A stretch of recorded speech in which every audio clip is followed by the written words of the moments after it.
Good morning, stamping friends. I hope you're all doing well and had a refreshing weekend. We are doing well here in Arizona, and it is getting hot, hot, hot here. The pool's warming up nicely, which is super cool because I have a very small window of comfort when it comes to our swimming pool. I like it around 90 degrees. So anyway, I'm kind of a wimp that way. But today we're going to be creating a beachy type card. Since just getting back from Maui and my happy place, I kind of still have vacation on my mind. And, I think of the ocean. And so that's kind of where my inspiration came from. And if you liked my previous pillow gift treat that I made, you can go back and look and see that I made these tiny little flip-flops on there. And I got a lot of people asking me, how did you do that? And so I thought I'm gonna use that little flip-flop pattern and share with you how I made those. And then I even have a pattern for you to use. So I hope that you can watch the video and find out how to make those. Now, if you care to order anything, I'm going to have my host code on the video so you can order from my online store. And I would appreciate that so much. And it really keeps me going and creating and doing these videos. And so I very much appreciate that. So thank you for supporting me. Okay, here's today's project. Today's project is actually a case of something that I made about a month ago. I don't know if you saw this on the Facebook page, but I made these little pineapple soap tags, and this soap was actually made by Carrie Cudney, who used to be with Stampin' Up, and now she has her own stamp company called Pink Squirrel Company. And so some of you asked where I got that, and she makes all kinds of soaps, and they actually are so cute. They look edible. There's one cute little one that has a straw coming out of it. So anyway, I highly recommend you check out her website. So anyway, the most comments I got on this was, how did you make those little flip-flops? So I was inspired to come up with this card today and share with you how I did this and actually show you how I made them as well. So, and this stamp set I used Timeless Tropical to create that. And those are my little treats for some of my friends on the Maui incentive trip. So the stamp set I'm going to use for this card today is called Peaceful Moments, and the choice of sentiment that I'm using is, these are the moments we'll look back on with joy. That's exactly how I feel after coming back from that trip. We had so much fun. So let's get started with our card base. This is crumb cake, and it's 11 inches by 4¼ and then I scored it in half on the long side, which is at 5½, and then just fold on that score line. All right, now we're going to take a bunch of cardstock, and I will give you the dimensions for all of these. This is Pool Party, and it's 4¾ by 4¼ and then this one, actually all three of these are 5½ by 2½, and we have Coastal Cabana, Balmy Blue, and Bermuda Bay, and then we have a 4×2 with Pacific Point. Actually, you can see that I'm doing an ombre, but it goes this order. All right, so let's start with Pool Party, which is our lightest color. I went ahead and made a little mark here at 2½ inches. And what you want to do is just start tearing just right above your little dot. And I think it works best when you tear, if you tear towards you, because then you get a lighter edge. I played around with that. And you're gonna tear it at an angle, and you want to meet that corner down there. So just start tearing. There's no rhyme or reason. Just all you have to do is meet up with that corner. So it looks like that. All right, now we are going to adhere this to the front of our card. I like using multi-purpose liquid glue because I can, ooh, I'm getting low on this. Let me grab a needle. Sometimes it stops up a little bit, but I know that I'm getting low on this. So if I have to, I'll run and get another bottle, but we'll see if I can squeak out a little more out of here. And just put that on the back side, and right like that. All right, now we're going to do that with all of these layers. So all you're going to do is rip off about 1/4 from the top, and like I said, rip towards you, and you can put like a little dip in it if you want, or go straight. It doesn't matter, because this is going to simulate water and waves. Can you tell we're going to be making a beachy card? I love the ocean, and actually any body of water. I like lakes and oceans and swimming pools, but there's just something magical about the ocean and the sunset in it, and it was just such an awesome trip. All right, we are almost done. Let's get all 4 of these going. And now we are just going to start layering Get rid of the scraps. All right, so make sure you have the right order of everything. We'll start with the balmy blue. And what we're gonna do is just start layering it like this. And so I just kind of ink it up in most of the spots. If you get too much though, it's gonna run into your scissors when we start trimming. So let's see, I wanna leave about that much. And then let's do Coastal Cabana. And I'm gonna do a couple layers before I start trimming it, but and let's see. I wanna make sure you cover up the corners too. All right, now I need to trim this because it's going to be hard to see where the end of the card is. So just flip it so you can see it, and you're just going to trim it exactly where the crumb cake card base goes. You see how I didn't put glue all the way to the end? This is when it's going to help you, because if I had glue everywhere, this would really gum up my scissors. Not that it's not washable, but just makes it a little bit easier. By the way, do you know what to clean your scissors with when they do get gummed up? I use Goo Gone. I think that's the best thing, and just a cloth. And then also go on the top. Let's cut the top edge off. All right. Now we're half done with the water. Let's do another layer. See how it's coming together? Now we do Bermuda Bay. I just kind of measure so I know about how much to put for glue. Right, and we'll go up like that. And this one for sure you're going to have to trim off right away. See, that's what I'm talking about. I didn't want to do that, but now I have to cut into glue. But as I said, you can just cut it with, or I mean, clean it with Goo Gone, so no worries. And if you didn't get enough glue on, then you can just flip up the edges and add some more. Okay, this is going to be messy. I'm definitely going to be cleaning this afterwards. Let me get rid of that now. I think I have one more little corner to do here. Right there. All right, and then the last one. And this time I'm going to put it on the card so I don't get that mess I did last time. All right. Last one will go right there. Isn't that a pretty shading of color for the ombre look? All right, one more trim here. And so how's your summer going? Ours is going fast. It was all geared up for that Maui trip, and now it's going a little bit slower, but it's all good. I think I told you in my last video, I'm one of the few Arizonians who summer is still my favorite season. I just like to be warm. All right, there's our ocean, and now we are going to stamp right now because we are eventually going to be embossing this with an embossing folder. And so you always want to stamp before you run it through with an embossing folder, because it's hard to stamp when it's embossed because it won't get in all the grooves.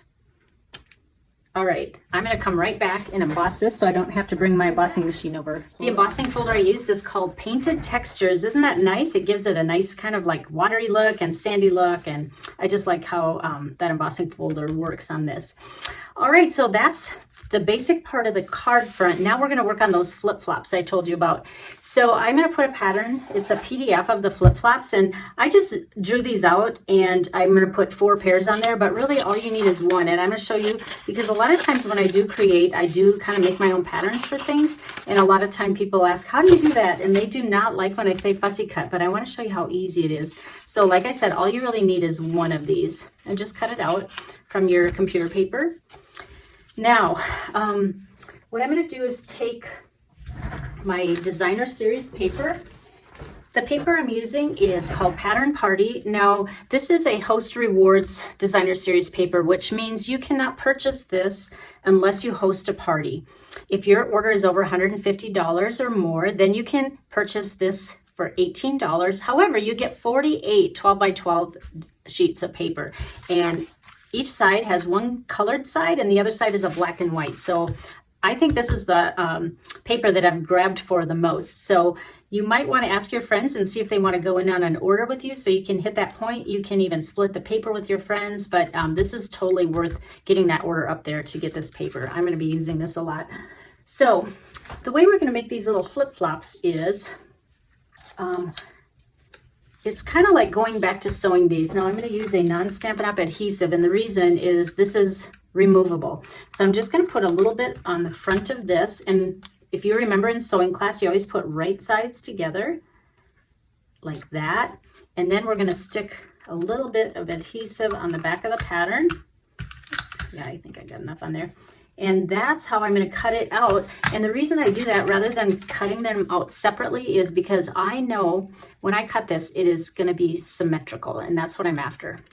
So just cut right on the line, and if you're off a little bit, it's okay because they're both going to be identical because you're cutting them together. All right, now almost done. All right. There we have it. Now what you want to do is you can keep these two together, but remove the paper. Now we want to put the little hole that is going to go through that flip-flop. So keep them together. That way your hole is going to be symmetrical. And then take like a, oh boy, I'm going to have to use a pencil on this. Take a little marker and put a, if you can see, I know you probably can't see that, but I can see pencil mark on this black because it's lead colored. And then actually we don't need that paper. You can either use a paper piercer, or I prefer to use a hole punch, a 1/8 inch hole punch. It just gives a sharper circle. And punch. All right, now that's symmetrical. Then you can take them apart.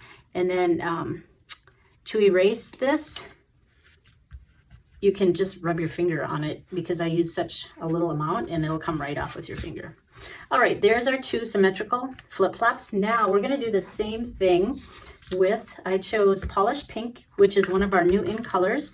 This one, of course, doesn't have a right and wrong side, so just tape them together. And now we're gonna put this on that same pattern. Now this is the one that you really are gonna fussy cut by eyeball. So just go like 1/8 of an inch larger. And the reason I didn't make a pattern for this larger one is because everyone cuts different. Like if you happen to go in a divot where I didn't, then it's going to be off. So you just have to follow your own cut line, what you made. But like I said, it doesn't have to be perfect. But just try to go 1/8 of an inch, and you can always go back and trim if once you put it together, it's off a little bit. But get rid of that. All right, now we can get rid of the pattern for good. Now let's take these two apart.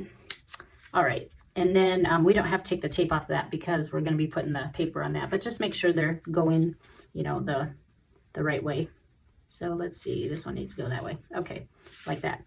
Now let's put the thread in here. This is probably the putziest part. All you're going to need is a dental flosser, because sometimes this linen thread is hard to thread through, and you know, I try licking the ends and everything. Sometimes it'll go right through, but sometimes it's kind of a pain. So what you want to do now is make sure you have adhesive on the back. Oops, let me get my other sticky stuff and put tape on both of the backs of these, because we need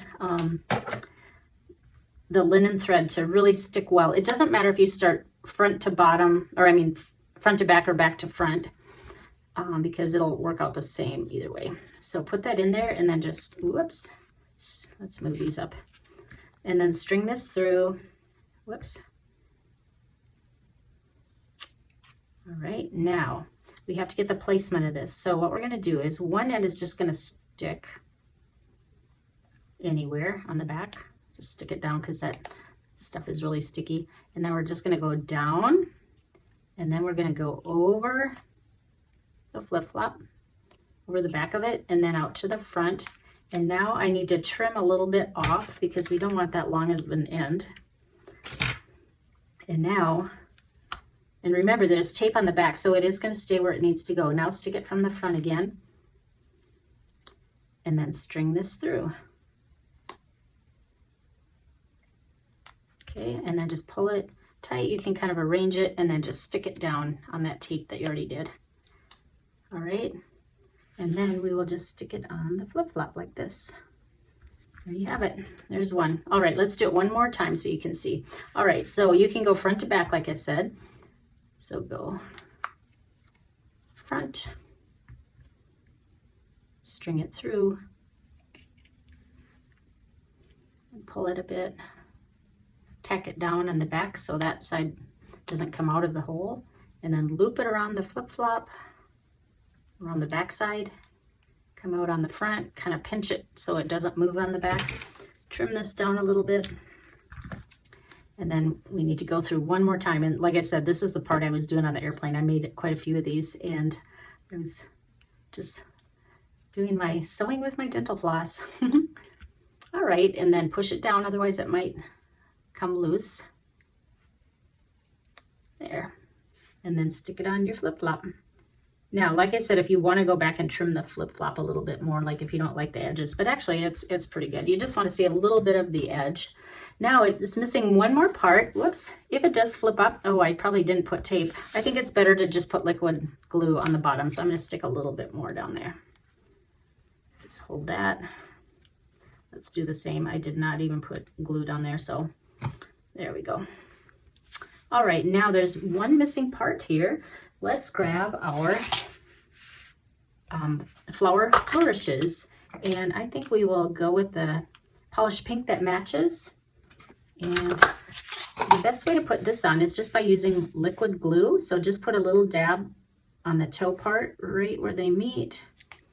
And let me grab my little pick tool.